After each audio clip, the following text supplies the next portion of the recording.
Hello મિત્રો, કેમ છો બધા?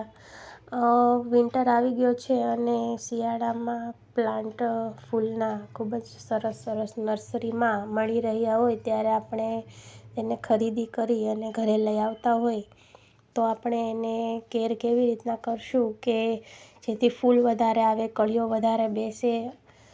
નીચેના પાન થોડા રિમૂવ કરી અને નાના કે મીડિયમ પોટમાં આપણે એને શિફ્ટ કરી શકીએ.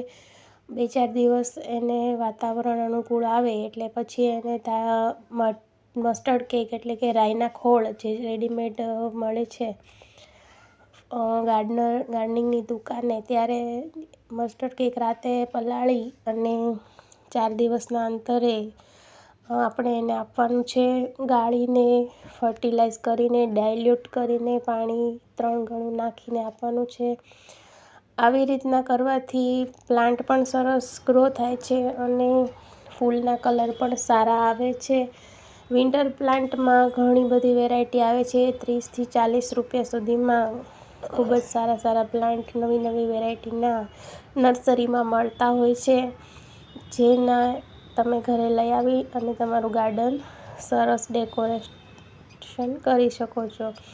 સિઝન જાય પછી એને તમે સેવ કરી શકો તો વધારે સારું અને નેક્સ્ટ યર માટે.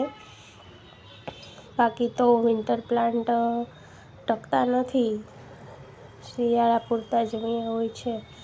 મિત્રો, આ વિડીયોમાં તમને હું એ જ કહેવા માગું છું કે સારા પ્લાન્ટ લાવો અને ફર્ટિલાઇઝ કરી અને સારી કળીઓ અને ફૂલ તમે લઈ શકો છો. સુકાઈ ગયેલા ફૂલ જે એકવાર ખીલી ગયા છે એને રિમૂવ કરતા રહેજો, જેથી કરીને નવા ફૂલને ખીલવાનો મોકો મળે.